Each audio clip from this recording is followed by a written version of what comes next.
You ever had one of those moments where life splits in two? Where before and after separate like oil and water, never mixing again. Mine came on a Tuesday, of course, betrayal's favorite day of the week. It was 7:43 p.m., the kind of detail that stays etched in your skull forever. I was in the middle of grading sophomore literature essays, red pen still warm in my hand, when the doorbell rang.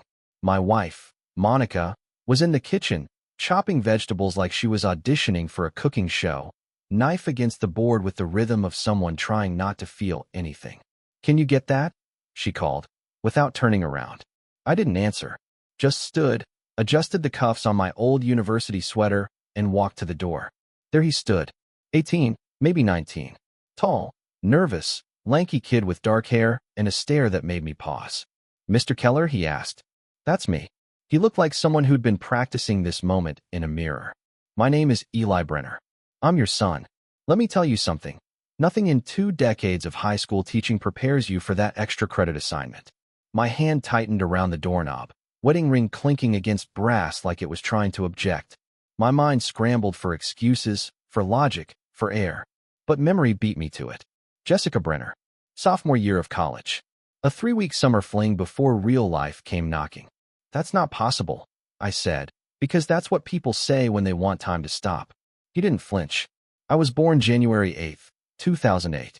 My mother was Jessica Brenner, University of Michigan." Behind me, Monica's voice cut through the tension. "Adam, who's at the door?" You know how a moment can stretch like chewing gum until it snaps? "This is Eli," I said. "He says he's my son." The dish towel dropped from her hand. Not dramatically, just dropped. Like it had given up. I expected tears. I got fury. "You're what?" she hissed. "If it's even true," I tried. Eli, bless the kid, reached into his jacket. "I have this. My mom kept it." It was a photograph. Me and Jessica. Young, stupid, smiling. The kind of picture you don't realize is a landmine until it explodes. Monica didn't look at it long. Just enough to believe. Then she turned her eyes on me with all the warmth of a Midwest winter. 20 years, Adam. 20 years. And now there's a grown man on our doorstep calling you dad. "I never knew," I said. "Monica, I swear to God." "Don't lie to me," she snapped. Not with the evidence breathing in my foyer. Eli raised his hands. "I'm not here to cause problems. I just wanted to meet my father." "Where's your mother now?" I asked, though my voice sounded like it was coming from underwater. "Passed away last year. Cancer. Her final wish was for me to find you." Silence. Not the peaceful kind. The kind that builds walls between people. Monica gripped my arm. "Inside. Now." To Eli, she said, "You need to leave." "Wait," I said. "Eli, this is a lot. Are you staying nearby?" "Holiday Inn Express on Maple. Room 214. I'll call you tomorrow." When the door closed, my wife exploded. "A son? You never thought to mention a son." I didn't know. Her jaw clenched. "Pack a bag, Adam. Tonight." "You can't be serious." "Watch me." She called her sister and her lawyer while I stood in the hallway trying to remember how to breathe. By 9:28 p.m., I was in a motel room that smelled like bleach and compromise, staring at a Bible I wasn't ready to open. Monica had texted only once. "Please don't come back." I didn't. That's how it started. With a boy at my door, a photo in his hand, and a life unraveling like it had been waiting for its cue. But here's the thing. That wasn't even the worst of it. That came later. Much later. The next morning, I watched the sunrise from a motel window that had probably seen more breakups than a divorce attorney's inbox. The complimentary breakfast was already cold by the time I got downstairs, but I forced down half a muffin and some watery coffee. Something about chewing made the world feel real again. Room 214. Same number Eli gave me. I knocked. He opened the door in a Michigan hoodie and gym shorts, like this was just a normal Tuesday, and not the day he'd rewritten my entire family history. "Hey," he said, a little too casual. I nodded. "Hey." He stepped aside. The room smelled like teenage boy and hotel shampoo.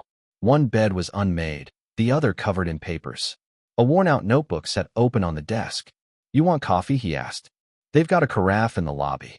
"I've had better," I said. He smiled faintly. We sat. I didn't know what to say. I'd spent 20 years with students who'd rather fake an asthma attack than talk about their feelings, and now I was face to face with a son I didn't know I had. "You look like her," I said finally. He nodded. That's what my aunt says. We fell into silence again. Not hostile, just fragile. I'm not here to ruin your life, Eli said. I don't want money or drama. I just wanted to know if you're even someone worth knowing. That one hit me straight in the ego. I think I flinched. I want a DNA test, I said. Not because I don't believe you, but because you need to tell your wife something concrete, he finished for me. Yeah, I figured. He handed me an envelope. There's a clinic on Lexington. I already booked a slot for tomorrow morning. If you're willing. He was organized, calm, more adult than I felt. I took the envelope. Thank you. When I left, I didn't go back to the motel. I drove. Just drove. Suburbs blurred into back roads. I ended up at a park where Monica and I once picnicked during our first year of marriage. She had packed egg salad, which I hated, but I ate 2 sandwiches anyway because she'd made them. I sat on a bench that used to mean something. Now it just meant cold. My phone buzzed. Monica. Monica, lawyer says not to talk until results are in. Don't push it. The next text came a second later. Monica, did you love her? I stared at it, then replied. Me. I barely knew her. She didn't text back. That evening, I checked into a different motel, farther from the city. Room 112. I didn't want to be near room 214. I didn't want to pretend I knew how to talk to a kid who should have had me in his life since he was born.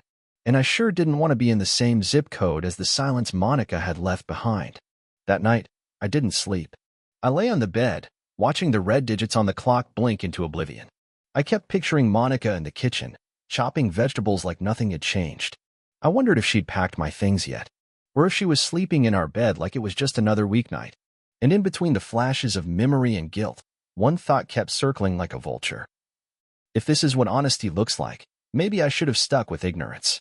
But ignorance doesn't file for separation. And this was just the beginning. The DNA test was quick. Clinical. Swab in, swab out. The nurse didn't even blink when I signed the consent form like my hand was made of stone. Eli was calm. Not excited, not nervous. Just steady. Like he'd already made peace with the outcome. I envied that. Afterward, we stood in the clinic parking lot. I'll call you when the results are in, I said. Sure. He didn't ask for more. I got in my car and watched him walk away in the rearview mirror. He didn't look back. I don't blame him. I didn't go back to the motel this time. I went to my friend Mark's place, a fellow teacher, history department, been through 2 divorces and still managed to believe in love like it was a team sport. He opened the door, beer in hand, and didn't ask anything. Just stepped aside. You look like someone erased your name off a mailbox, he said. That's not far off. Couch or guest bed? Couch is fine. He tossed me a pillow. I've got leftovers. And scotch. I'll take the scotch. We didn't talk much that night. Just sat on opposite ends of his worn leather couch, the kind with permanent indentations from too many hard conversations. He watched the game. I watched the shadows on the ceiling. Eventually, he asked, You gonna tell me what happened? My son showed up. You have a son? Apparently. 18. Born while I was still in college. I didn't know. Mark whistled. That's a hell of a knock at the door. She kicked me out. She. Monica. Oh. He didn't say anything after that. Mark's been through enough to know when silence is more therapeutic than advice. The next day, I stopped by the house. Monica wasn't there, but her car was. The good wine was gone from the rack. The books on my side of the shelf had been rearranged, and the family photos? The ones where I had an arm around her waist or a hand on her shoulder. Gone. Not all the photos. Just the ones that made us look close. She didn't erase me. She curated me.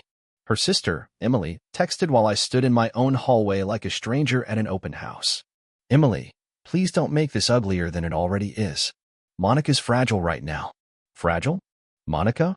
This was the same woman who once argued down a traffic cop because she believed in poetic justice for expired meters. She wasn't fragile. She was furious. And when Monica got furious, she didn't cry, she organized. My phone buzzed again. Eli, let me know if you need anything. I mean that. I didn't answer. Not because I didn't appreciate it, but because I didn't know what to say to a kid who handled this better than both his supposed parents. That night, I slept in my car. Not because I had to, but because I didn't feel welcome anywhere. The front seat of my sedan, parked by the lake, felt like neutral ground. The radio played low jazz, and the clock ticked past 2 a.m. before I finally dozed off. In the dream, I was at our kitchen table. Monica was across from me, smiling. And then, slowly, her face morphed into Jessica's. The two of them began laughing, not cruelly, just knowingly, like I was the only one who hadn't read the script. When I woke up, my phone had 17 missed texts. Not from Monica. From an unknown number. No words. Just a series of photos. First, Monica, standing outside a cafe, laughing. Second, Monica, again, with a man in a navy sweater, one hand casually brushing hers. Third, the two of them sitting close, heads tilted toward each other, drinks half finished. And the fourth? Her hand on his knee. No captions. No timestamp. Just truth. Delivered anonymously. No explanation. No sender. But a message, clear as glass. I wasn't the only one keeping secrets. The next morning, I stared at those photos again, not because I needed to, but because I couldn't stop. They were quiet little assassins. Monica, head tilted back, laughing in that full-bodied way she hadn't done with me since before Eli ever existed. Her eyes sparkled. Not soft. Not staged. Sparkled. And the man, navy sweater, smug half-smile, clean-shaven like he wanted people to trust him, had his hand on her knee like he owned the lease. I sat in the driver's seat of my parked car, fingers curled tight around my phone, trying to decide what was worse, the images themselves or the way they made sense. Because they did. They made everything make sense. The clipped tones. The short texts. The way she hadn't asked a single follow-up question about Eli, the test, or me. Not even a phony, "Are you okay?" Monica wasn't processing a betrayal, she was replacing it. The photos weren't proof. They were punctuation. A period at the end of a sentence she'd already stopped reading. So I texted her. Just once. Got your flowers? Navy sweater. Patio cafe. Knees touching. You looked happy. Read. No reply. Not even a period. That told me more than anything else could. She wasn't denying. She wasn't deflecting. She was done pretending. I turned off the ignition and sat there in silence, letting the dashboard clock tick like a slow metronome of disbelief. Outside, the lake shimmered. Peaceful, oblivious. I hated it for that. At noon, I walked into the school like nothing had changed, because, legally speaking, it hadn't. My name was still on the faculty directory. I still had classes. Students still handed in essays full of run-on sentences and half-baked metaphors, and I still had a red pen that needed exercise. But I wasn't the same man who taught Othello the week before. That guy still believed jealousy came from imagination. This guy had photos. My colleague, Mark, passed me in the hall and offered a half-wave. "Hey, you sleep." I shook my head. "Barely. You look like a guy who's deciding whether to light a match or let it all rot. Working on option 3. He nodded slowly. "Which is?" "Let it rot. Then light the match." He didn't ask anything else. That's what I appreciated about Mark. He knew grief had stages, but betrayal had layers. After school, I drove straight to the Holiday Inn Express. Eli opened the door before I knocked. I guess he saw me through the peephole, or maybe I just looked like a man with unfinished business. "Test results?" he asked. "Not yet." I stepped inside, shutting the door behind me. "I need to ask you something, and I need you to be honest." He straightened up. "Okay. Did Monica ever reach out to you? After that night?" "No. Not once." "You sure?" "I'm sure. I waited a couple days, even left my number on the nightstand before I checked out." He paused. "She never called." I nodded. "Good." He studied me. "Something happened?" "Something always happens," I muttered. "But yes. I think she's seeing someone." Eli didn't blink. "You surprised?" That got me. "No," I admitted. "Just tired of pretending I might be." He sat back on the edge of the bed, arms resting on his knees. "Can I ask you something now?" "Shoot." "Why stay?" That one landed. "I mean," he continued, "if things were already bad before I showed up, why keep holding on?" "To her? The house?" The silence. I leaned against the wall, letting the weight of the question settle. "Habit," I said. "Some mint smoke. Some drink. I stay. Even when it's killing you? Especially then." Eli exhaled, slow and thoughtful. "You don't have to, you know." I almost laughed. "You're 18. When did you get so wise?" He shrugged. "When your mom's dying and your life's been built on half-truths, you pick up things fast. Like when a door's already closed." That night, I went home. Not to move back in. Not to plead. Just to see. Just to know. The porch light was off. A little symbolic. A little lazy. I stood there for a minute, wondering if she was inside. Wondering if he was. I didn't knock. I had a key. Still legally my house. When I opened the door, the first thing I noticed was the smell. Different candle.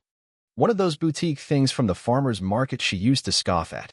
Now it sat flickering on the mantel, like it belonged there. And Monica? She was in the kitchen. Not startled. Not emotional. Just annoyed. "What are you doing here?" she asked, like I'd forgotten to wipe my shoes. "Checking if the locks still work." "They do." "You replaced me yet?" She didn't answer. "Because you can just say it, Monica. I can take the truth better than the silence." Still nothing. She just wiped down the counter. Like I was a bad memory she hadn't disinfected fully yet. "I saw the photos," I said, voice low. "The navy sweater. Cafe. The hand." That stopped her. But not for long. She looked at me with eyes that were no longer mine to interpret. "I told you I needed space." "You told me you needed time," I snapped. "Not another man's lap." Her lip curled, not quite guilt, not quite defiance. "What do you want, Adam? A confession? Closure?" I stepped forward, just one pace. "No. I want you to stop pretending you're the only one who's allowed to move on." Silence. "You think I didn't notice?" I said.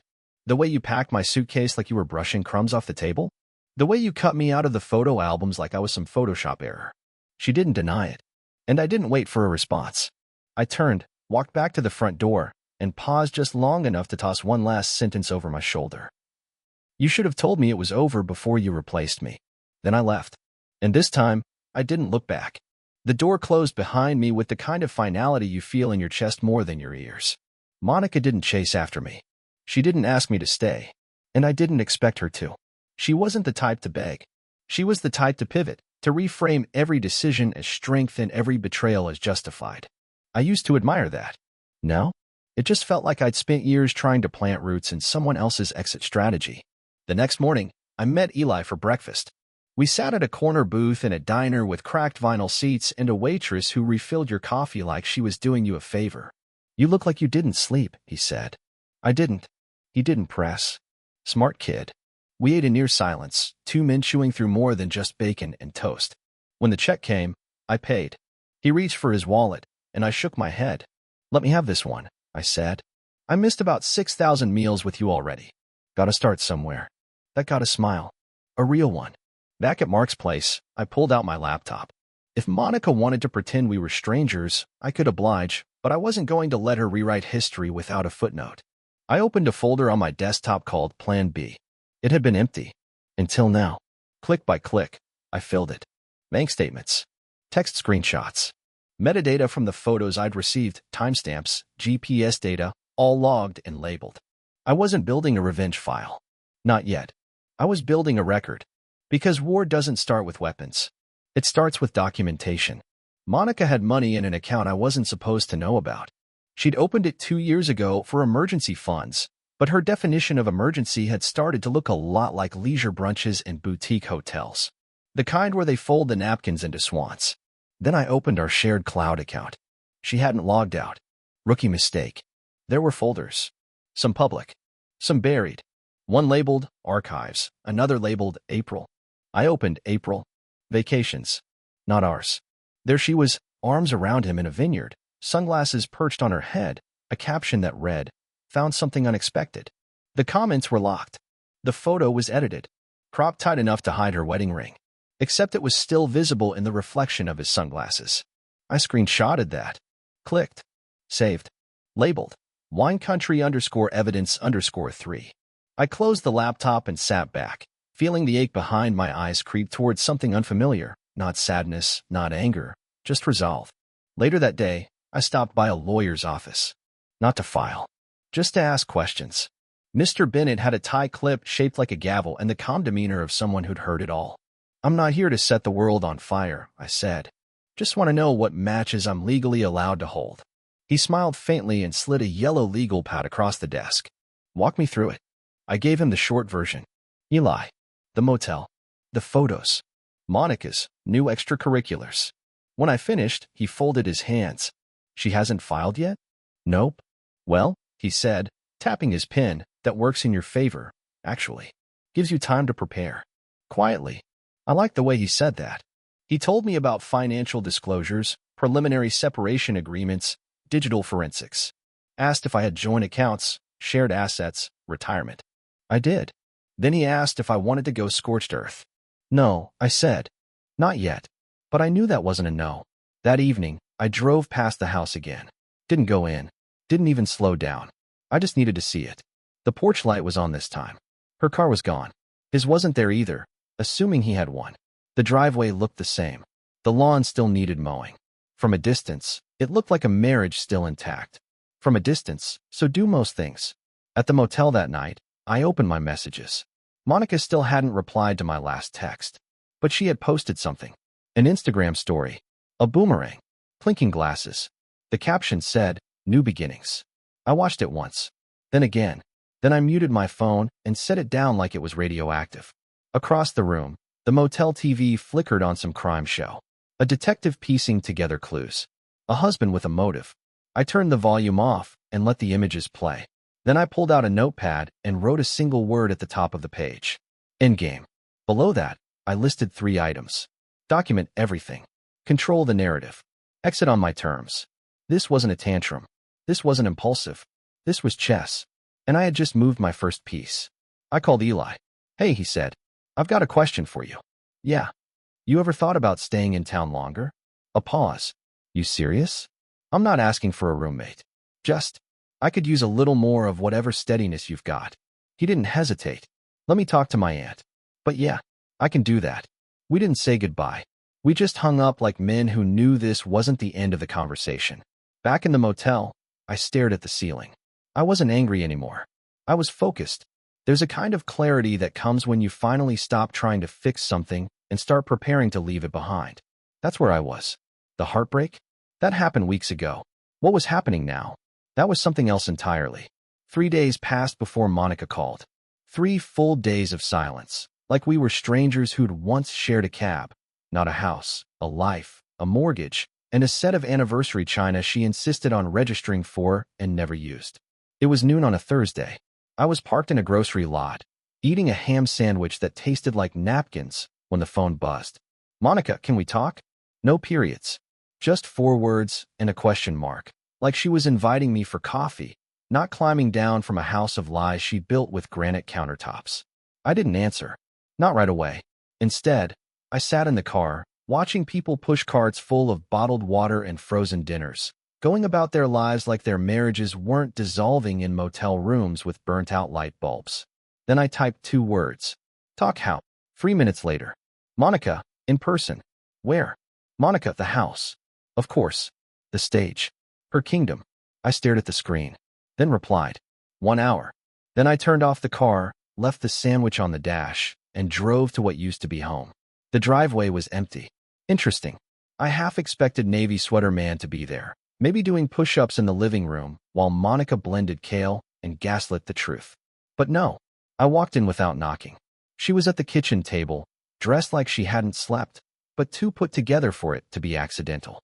That calculated, sad makeup. The kind women wear when they want you to think they're the ones trying. She looked up, didn't smile. "Hi." I nodded. Didn't sit. Just leaned against the wall and waited. She folded her hands. I wanted to explain. "Not necessary. Adam." "No, really. You've been remarkably clear."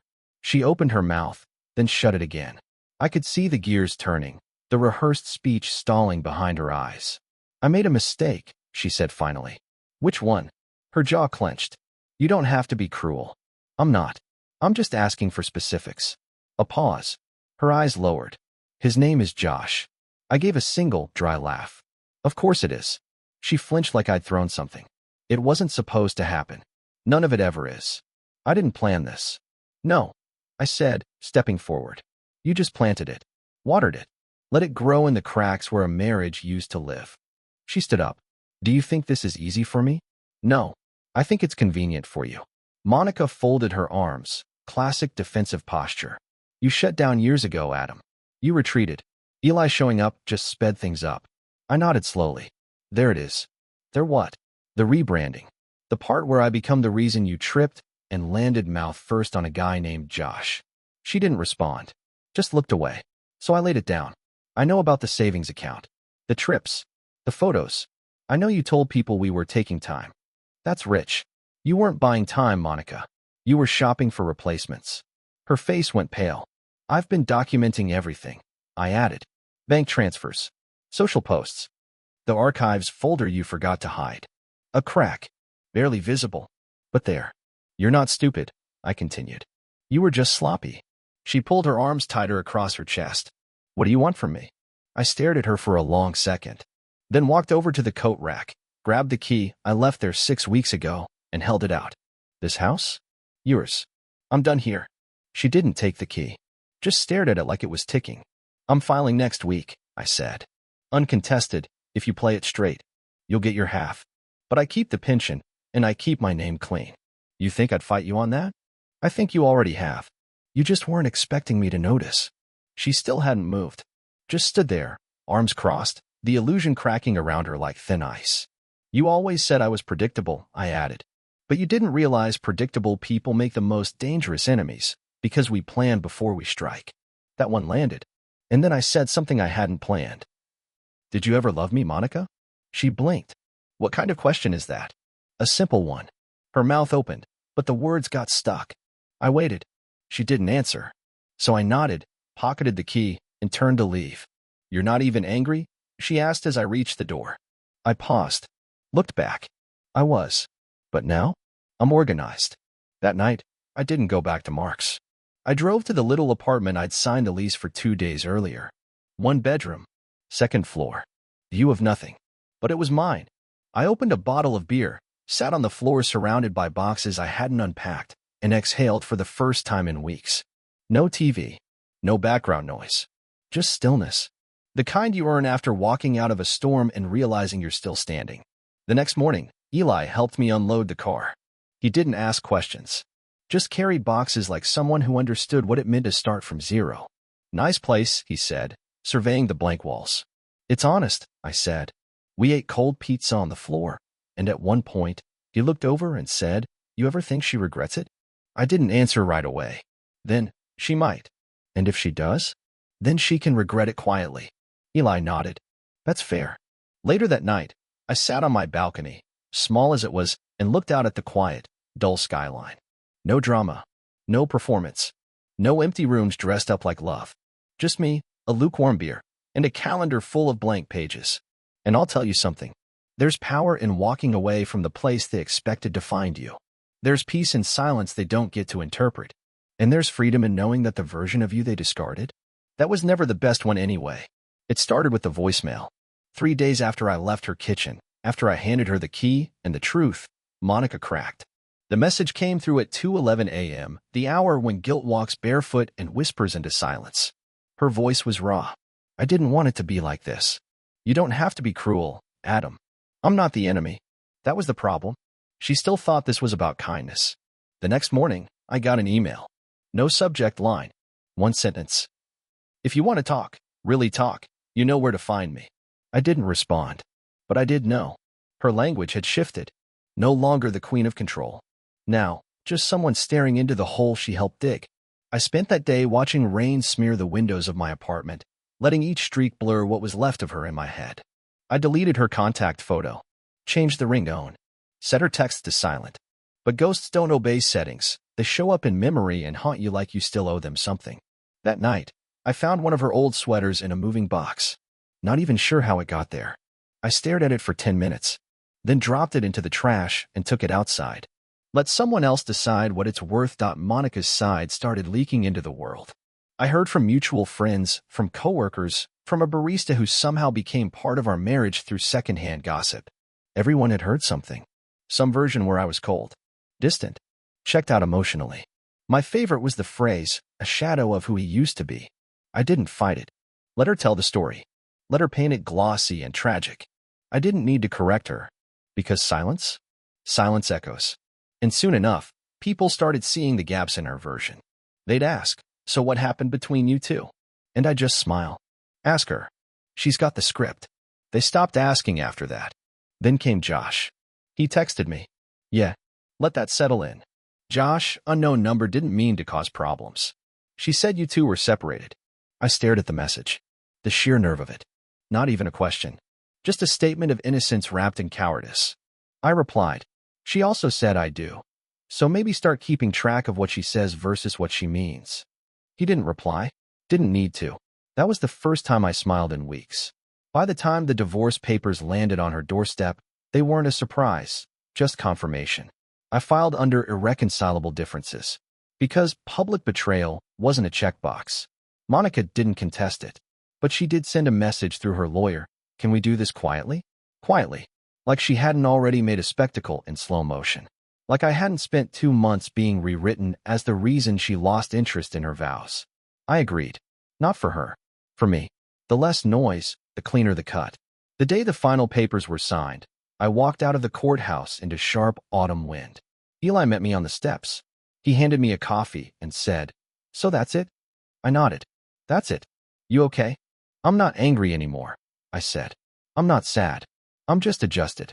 We sat on a bench outside the courthouse. I watched a leaf get caught in a wind current, flung in circles before it landed nowhere in particular. For the first time in a long while, I didn't feel like that leaf. I felt grounded. People think revenge is fire and fury. Slam doors. Public spectacle. Explosive reveals. They're wrong. Revenge is subtle, elegant. It's the quiet reconstruction of self while they're still stuck waiting for the drama. It's walking past someone who expected to watch you fall apart and seeing confusion on their face when you don't. A month after the papers were signed, I ran into Monica. Grocery store. Frozen aisle. We both reached for the same bag of peas. Classic, right? She froze when she saw me. Hair perfect. Jacket just a little too tailored. That performative sadness flickering in her expression. "Adam," she said softly. I nodded. "Monica." She held the peas. I held nothing. "You look, well," she offered. "I am." She waited for more. Some admission. Some thread of vulnerability to cling to. I gave her nothing. She blinked. "Are you seeing someone?" "No. I'm seeing myself again." That shook her. I stepped aside so she could pass. She didn't move. "I didn't think it would end like this," she whispered. "It didn't," I said. "You did." I walked away, left her standing there, alone in front of the frozen vegetables, holding on to something cold that wasn't food. She thought I'd unravel, that I'd drown in grief and crawl back. But I learned something she never did. You don't need to destroy someone to get revenge. You just need to live a life they no longer get to touch.